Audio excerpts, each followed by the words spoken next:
খুব সঠিকভাবে বিরোধী দলীয় নেতা বলেছেন এই দেশের শিক্ষা অঙ্গন বা ছাত্রদের কথা। মাননীয় স্পিকার,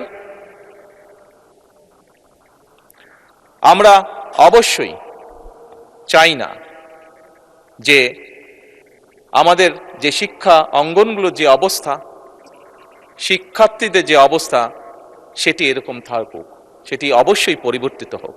মাননীয় বিরোধী দলীয় নেতার এক সন্তান ব্রিটেনে থাকেন। যেভাবেই হোক রাজনৈতিক কারণে বহু বছর আমাকেও ব্রিটেনে থাকতে হয়েছিল।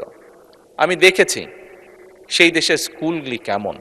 যখন স্কুলগুলো দেখতাম, সেই দেশের স্কুলের বাচ্চাদেরকে দেখতাম, এই বাংলাদেশের একজন নাগরিক হিসাবে রাজনীতির সাথে জড়িত আছি বলেই খুব স্বাভাবিকভাবেই মনে হতো, আহা, আমার দেশের স্কুলগুলো কেন এমন হতে পারে না।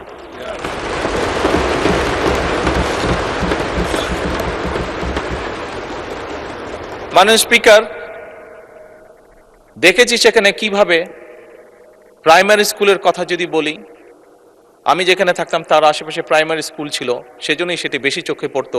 সকালে এবং বিকালে যদি কোথাও বের হতাম, দেখতাম যে বাচ্চারা যাচ্ছে, দেখতাম বাচ্চারা কি সুন্দর কাপড় চোপড় পরে যাচ্ছে, পায়ে জুতো, মোজা, সুন্দর শার্ট প্যান্ট, যার যেটি স্কুল ড্রেস সেটি পরে যাচ্ছে।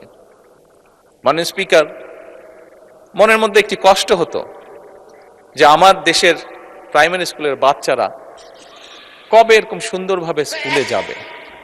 মাননীয় স্পিকার, প্রাইমারি স্কুলের টিচার দুই চারজন যাদেরকে চিনতাম, দেখতাম যে তারা কি সুন্দরভাবে বাচ্চাদেরকে ক্লাসে শিক্ষাদান করছে।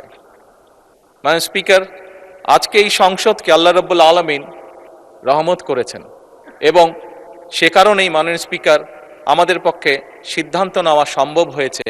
আমরা সেদিন যেই প্রত্যাশাটি, মনের মধ্যে যে আশাটি ছিল, আল্লাহ চান তো এই আশা আমরা ইনশাল্লাহ পূরণ করতে পারবো। সেজন্যই এই সংসদে